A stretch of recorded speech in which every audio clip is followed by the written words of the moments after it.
ரொம்பவே ட்ரெண்டிங்கில் போயிட்டுருக்க ஸ்கேலப் மாடல் டிசைன் எப்படி வந்து கட் பண்ணலாம் அப்படின்னு இந்த வீடியோவில் நம்ம பார்க்கலாம்.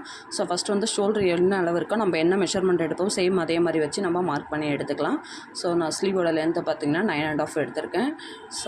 நெக்கோட லென்த்து பேக் லென்த்து நான் கொஞ்சம் டீப் நெக் வைக்கிறதுனால என்னுடைய ஷேப்க்கு ஏற்ற மாதிரி நான் வந்து ட்ரா பண்ணியிருக்கேன். ஸோ நீங்களும் அளவு ப்ளவுஸில் என்ன இருக்கோ அதுக்கேற்ற மாதிரி நம்ம ட்ரா பண்ணிக்கலாம். இந்த மாதிரி நெக்கு ஷேப்க்கு ஏற்ற மாதிரி நம்ம ட்ரா பண்ணிவிட்டு இந்த மாதிரி 10 rupees காயின் அப்படி இல்லைனா வாட்டர் கேனோட மூடி அந்த மாதிரி இருந்தாலும் எடுத்து இந்த மாதிரி ஒரு ஆஃபாக வச்சு இந்த மாதிரி ஒரு டிசைன் பேட்டர்ன் வந்து நீங்கள் ட்ரா பண்ணிக்கோங்க.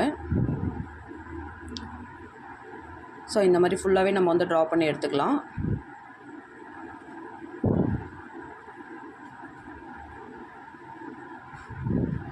நம்ம ட்ரா பண்ணி எடுத்துக்கிட்டு நம்ம வந்து லைனிங் வந்து அட்டாச் பண்ணுறதுக்காக ஒரு 2 inch கீழே கேப் விட்டு நம்ம ஒரு மார்க் பண்ணிவிட்டு ஸோ அந்த மாதிரி நம்ம கட் பண்ணி எடுத்துக்கலாம். நான் கட் பண்ணி எடுத்துக்கிட்டேன். ஸோ இதெல்லாம் வந்து ஒரு 1/4 inch தள்ளி நான் வந்து இந்த மாதிரி நான் வந்து கட் பண்ணி எடுத்துக்கிறேன். இது வந்து நம்ம லைனிங் கூடவே அட்டாச் பண்ணி நம்ம அந்த ஷேப்க்கு ஏற்ற மாதிரி ட்ரா பண்ணிட்டு அதுக்கப்புறம் எக்ஸஸாக இருக்கிறதுலாம் கட் பண்ணிக்கலாம். ஸோ அதுக்காக இந்த மாதிரி எடுத்திருக்கேன். ஃபுல் வீடியோ நெக்ஸ்ட்டு வாட்ச் பண்ணுங்கள். தேங்க்யூ.